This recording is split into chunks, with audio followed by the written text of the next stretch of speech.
məlum yay mövsümünün başlaması ilə əlaqədar valideynlər tətillərə başlamadan uşaqlarını müayinədən keçirtmək istəyirlər. Uşaqlar evdədir, tətildədir və bu müayinələrdə bizim çox rast gəldiyimiz bir sual var. Bu da doktor, uşağımın boyu yaşlılarından çox geridir. Məsələn, sinifdə uşağımın boyu o birisilərdən daha balacadır ya da qohum əqrabamızda öz yaşıdlarından daha kiçikdir kimi. Burada bu gerçəkdən boy qısalığıdırmı? Bu şikayətlərin əsası varmı? Çox zaman yoxdur. Yəni, onu qeyd edim ki, belə qiyaslamaları, müqayisələri bir kənara buraxaq. Çünki hər uşaq individualdır.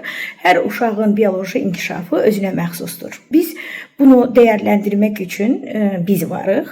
Yəni, bunu biz həkimlər təyin edə bilərik. Öncəliklə bu şikayətlə müraciət edən xəstələri hər tərəfli müayinəyə alırıq. Fiziki müayinəsini, sağlamlıq müayinəsini edirik, qan təhlillərinə baxırıq. Fiziki müayinəsində boy ölçümünü alırıq. Boy ölçümünü persentil qrafikində dəyərləndiririk.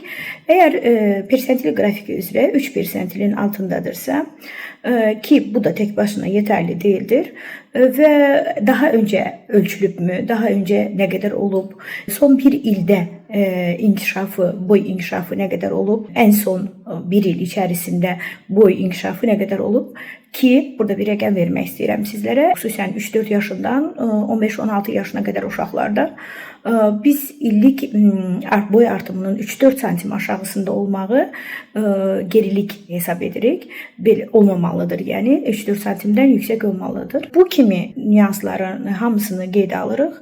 Eyni zamanda genetik boy hədəfini, ata-ana boyunu və nihai boyu, yəni hədəf boyunu hesablayırıq. Və bütün bunları hesabladıktan sonra valideynlərə boy qısalığının gerçəkdən var olub olmadığını, əgər varsa bunun genetikmi, yapısal boy qısalığımı və yaxud da hansı bir alimentar səbəbə bağlı olduğunu mu və yaxud da hormonal problem olduğunu mu ki, belə hallarda biz direkt endokrin mütəxəssisinə yönləndiririk. Bunların hamısını izah edirik və uşağı yenə yaxından təqib edirik.